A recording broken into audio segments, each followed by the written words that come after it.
Baik, assalamualaikum warahmatullahi wabarakatuh. Di sini saya Evan Muhammad ingin menjelaskan tentang biografi seorang tokoh filsafat pendidikan yaitu Paulo Freire. Paulo Freire lahir pada tahun 1921, 19 September di Recife, sebuah negara Brazil. Lalu ayahnya seorang polisi militer yang bernama Joaquim Temescal Freire, sedangkan ibunya bernama Edeltraud Neves Freire. Pada tahun 1929, krisis ekonomi terjadi di Brazil dan mengakibatkan keluarga beliau mengalami kejatuhan finansial yang hebat, sehingga Freire terpaksa belajar dengan menahan rasa lapar di perutnya. Nah, ini awal mula tekad Paulo Freire untuk kedepannya tidak ingin lagi anak generasi selanjutnya merasakan apa yang telah dia rasakan ketika belajar di sekolah. Baik, riwayat pendidikan Paulo Freire yaitu untuk sekolahnya di Brazil, sedangkan untuk universitasnya dia mengambil S1, S2, S3-nya di Universitas Recife dengan jurusan Fakultas Hukum. Lalu pada tahun 1944 Paulo Freire menikah dengan Elza Maria Costa Oliveira, seorang guru sekolah dasar berasal dari Recife juga, dan memiliki 3 orang putri dan 2 orang putra. Pada tahun 1961, Presiden Brazil digantikan dari Jânio Quadros digantikan oleh João Goulart. Nah, pada saat ini ada tuduhan pada tahun ini juga 1964 terjadi tuduhan kepada Paulo Freire dan diakibatkan karena adanya tuduhan berupa subversif, yaitu tuduhan bahwasannya Paulo Freire melawan sistem pemerintahan dan beliau dipenjara selama 70 hari. Setelah itu baru diasingkan karena tidak boleh kembali ke negaranya. Nah, pada tahun 1991 berdiri Institut Paulo Freire di negara tersebut, yaitu Brazil, karena mereka mengetahui bahwasannya Paulo Freire lah yang banyak berjasa dengan negara tersebut. Nah, pada tahun 1997 Paulo Freire meninggal dunia di Rumah Sakit Albert Einstein pada usia 75 tahun karena serangan jantung.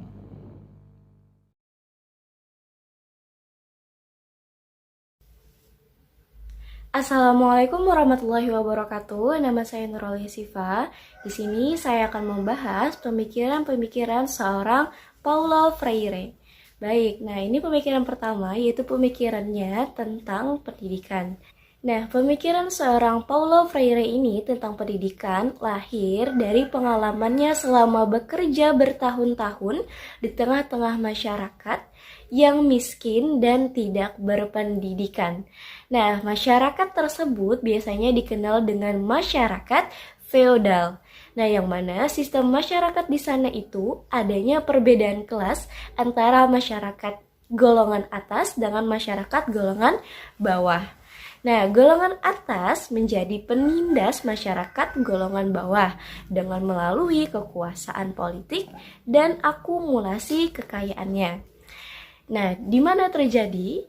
Yang miskin menjadi semakin miskin akibat penindasan, dan yang kaya akan semakin kaya dengan segala bentuk penindasannya. Oke, nah selanjutnya, dalam kehidupan masyarakat feodal yang kontras itu, maka lahirlah kebudayaan yang Paulo Freire sebut dengan kebudayaan bisu. Nah, dalam kebudayaan bisu yang demikian, kaum tertindas hanya menerima begitu saja atas segala perlakuan dari kaum penindas dari golongan atas. Nah, ini adalah suatu bentuk dehumanisasi. Dari keadaan tersebut, itulah yang membuat seorang Paulo Freire gelisah. Dan dia merasa terpanggil untuk membebaskan masyarakatnya yang tertindas dan yang telah dibisukan. Nah, jadi dengan melihat konteks tadi, hakikat pendidikan menurut perspektif seorang Paulo Freire adalah pendidikan yang bertujuan untuk membebaskan dan memanusiakan. Membebaskan dari ketertindasan dan memanusiakan manusia yang kemanusiaannya telah dirampas oleh si penindas. Nah, secara konkret menurut Freire ini, tujuan utama dari pendidikan adalah membuka mata peserta pendidik. Gunanya dari realitas ketertindasannya untuk kemudian bertindak untuk melakukan transformasi sosial. Nah, untuk menyadarkan peserta didik tentang realita ketertindasannya ini, maka disebut dengan konsientasi. Nah, konsientasi ini bertujuan untuk membongkar apa yang disebut oleh Freire sebagai kebudayaan bisu, seperti yang telah dijelaskan sebelumnya. Nah, bisa dapat kita simpulkan bahwa pendidikan menurut Paulo Freire ini adalah pendidikan yang membebaskan dan memanusiakan manusia, dan tidak ada keterpaksaan di dalamnya.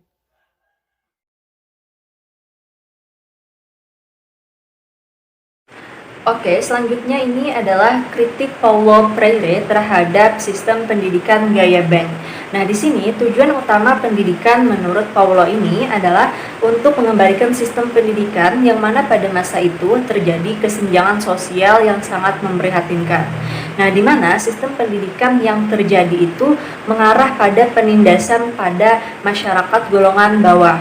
Nah, oleh sebab itu, berdasarkan hasil pengalaman dari Paulo ini, akhirnya dia itu melakukan suatu tindakan untuk melawan penindasan dan kesenjangan sosial. Nah, akan tetapi, tindakan kritis yang dilakukan oleh Paulo ini mendapatkan kecaman dari pemerintahan tersebut, yang mana tindakan Paulo ini dianggap telah melakukan suatu tindakan yang bertentangan dengan sistem pendidikan pada masa itu. Kritik yang dilakukan oleh Paulo ini mengarah pada sistem pendidikan yang ada di Brasil. Karena menurutnya sistem pendidikan di sana itu akan mengalami kegagalan. Karena di sana itu cenderung hanya mengajarkan peserta didik pada hafalan tanpa membimbing peserta didik untuk memahami makna tentang apa yang dipelajarinya. Nah, oleh sebab itu, konsep inilah yang disebut Freire dengan istilah pendidikan gaya Bank. Nah, anak didik di sini hanya dijadikan sebagai tabungan atau penanaman modal ilmu pengetahuan, yang mana itu nantinya akan dipetik hasilnya. Nah, jadi dalam konsep pendidikan gaya Bank ini, peserta didik itu dianggap seperti wadah yang kosong dan akan diisi oleh guru. Nah, apabila kan seorang guru ini memberikan pengetahuan kepada muridnya dengan baik, maka semakin baik pula lah seorang guru. Nah, dalam pendidikan konsep gaya Bank ini, pengetahuan di sini artinya adalah sebuah anugerah yang mana menganggap dirinya itu memiliki pengetahuan dan menganggap orang lain itu tidak memiliki pengetahuan apa-apa.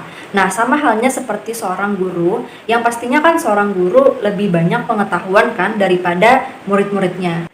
Nah, secara singkatnya, pendidikan konsep gaya Bank ini mengartikan guru adalah pusat segalanya. Seperti misalnya, guru mengajar dan pastinya murid belajar. Kemudian, guru ini kan orang yang tahu segalanya, sedangkan murid tidak tahu apa-apa. Nah, kemudian guru ini adalah orang yang mengatur dan siswa adalah orang yang diatur. Nah, kemudian guru adalah orang yang bertindak, sedangkan siswanya ini adalah membayangkan bagaimana sih bertindak sesuai dengan tindakan seorang guru. Nah, jadi dalam pendidikan konsep gaya Bank ini menganggap guru ini adalah orang yang patut ditiru, orang yang patut diteladani. Nah, Freire mengkritik pendidikan gaya Bank ini karena menurutnya ini hanya akan menjadi sebuah sistem pendidikan yang berdaur pada penindasan dan ini akan terjadi terus-menerus. Karena apa? Karena kan dalam pendidikan konsep gaya Bank ini menganggap dirinya itu lebih berpengetahuan dan orang menganggap orang itu tidak memiliki pengetahuan apa-apa. Nah, oleh sebab itu, Paulo Freire mengkritik sistem pendidikan gaya Bank ini karena dalam sistem ini siswa tidak diberi kebebasan dalam menyatakan pendapat. Nah, sama seperti yang saya jelaskan sebelumnya tadi, jadi dalam sistem ini siswa itu dianggap hanya seperti sebuah wadah yang kosong yang mana itu akan diisi oleh guru dalam memori otak siswa tanpa mengetahui apa sih yang saya pelajari hari ini. Jadi mereka itu hanya menerima ilmu pengetahuan dari gurunya tanpa mengetahui makna apa yang sebenarnya dia pelajari. Baik, selanjutnya setelah Paulo Freire ini memberikan kritikan terhadap sistem pendidikan gaya Bank, beliau juga memberikan solusi terhadap apa yang beliau kritik tersebut. Nah, beliau menawarkan sistem pendidikan yang beliau sebut dengan pendidikan hadap masalah. Nah, di mana di sistem ini beliau mengedepankan kepada sifat humanis atau kemanusiaan, yang mana adanya pembebasan atau kebebasan dan juga sifat kesadaran. Pembebasan di sini beliau menginginkan siswa itu, peserta didik, dapat bebas berekspresi, bebas berkreasi, bebas menyampaikan pendapat jikapun ada suatu yang mereka tidak setuju atau apa, dan juga kesadaran bahwa mereka saat ini itu merasa tertindas karena adanya siswa itu dianggap tidak tahu apa-apa dan guru itu selalu adalah sumber ilmu. Nah, di kesadaran ini Paulo Freire ada 4 tahapan, yaitu pertama ada kesadaran intransitif, yang mana itu artinya semua orang itu tidak mengetahui sejarah, tidak sadar akan sejarah, dan mereka hanya mengikuti alur zaman sekarang dan walaupun itu ditindas. Kemudian ada yang kedua, kesadaran semi intransitif. Nah, semi intransitif ini adalah orang-orang yang biasanya berbudaya dan mereka sebenarnya bahkan ada yang sadar, namun mereka tidak bisa mengelak karena mereka berada di bawah kekuasaan suatu negara atau suatu daerah. Yang ketiga yaitu ada kesadaran naif. Nah, kesadaran ini kemampuan seseorang itu sudah meningkat atau siswa sudah meningkat, di mana mereka sudah bisa mempertanyakan hal-hal atau pernyataan yang mereka tolak, atau sudah bisa menganalisis masalah, dan mereka juga bisa berdebat, namun perdebatan itu bukan disebut dengan dialog dan hanya sebuah perdebatan, ya kan. Nah, kemudian yang terakhir yaitu ada kesadaran kritis transitif. Nah, di kesadaran inilah yang ingin dicapai oleh Paulo Freire ini, di mana seluruh siswa atau masyarakat itu bisa menerima dan menolak pernyataan, bisa berekspresi secara percaya diri, dan juga bisa berdebat secara berdialog. Nah, dari sini Paulo Freire menginginkan sebuah pendidikan itu yang tidak menghilangkan pernyataan bahwa guru itu selalu menjadi sumber ilmu dan siswa itu di bawah, dan itu menurut Paulo itu adalah sebuah penindasan, dan dia ingin menghilangkan itu agar semua bisa memiliki kebebasan dan mendapat ilmu yang mereka dapatkan dan akan selamanya ada di otak mereka, seperti itu. Nama saya Lutfia Ashifa. Di sini saya akan melanjutkan penjelasan dari teman saya tentang pemikiran salah satu dari tokoh filsafat pendidikan, yaitu Paulo Freire, yang mengemukakan pemikirannya tentang kurikulum pendidikan. Kurikulum merupakan sebuah sistem di mana di dalamnya terdapat beberapa komponen yang saling terkait dalam rangka mencapai tujuan pendidikan.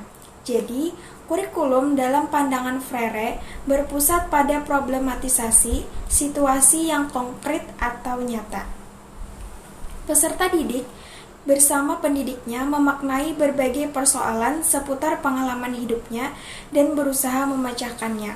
Sebagai mediator, pendidik berfungsi meyakinkan atas realita yang diketahui oleh peserta didiknya, lalu secara bersama menganalisisnya, sehingga peserta didik membangun ilmunya sendiri secara kritis dan kreatif. Peserta didik mencari tahu arti pengetahuan yang telah dibangunnya, lewat diskusi dengan pendidik maupun dengan kawan-kawannya.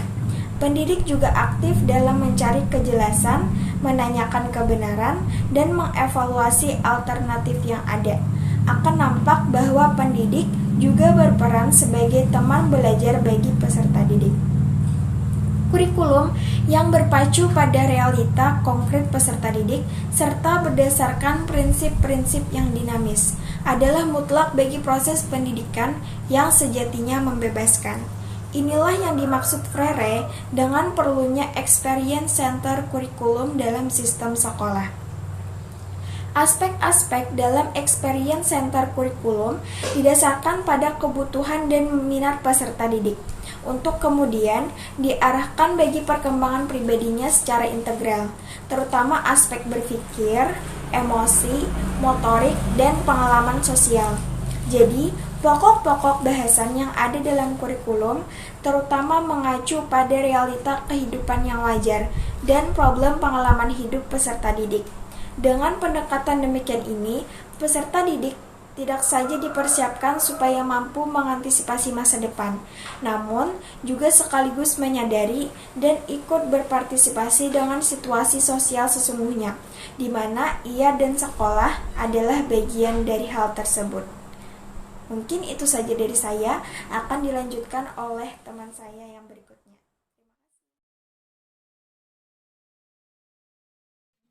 Baiklah, dan yang terakhir, yaitu mengenai tujuan pendidikan menurut perspektif Paulo Freire. Tujuan pendidikan merupakan masalah sentral dalam pendidikan. Tujuan utama pendidikan dalam perspektif Paulo Freire adalah konsientisasi kesadaran, yaitu peningkatan menuju kesadaran kritis sebagai fase perubahan tertinggi.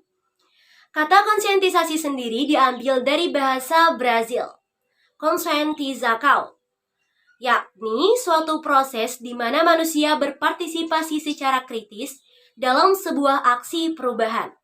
Tidak seharusnya dipahami sebagai manipulasi kaum idealis.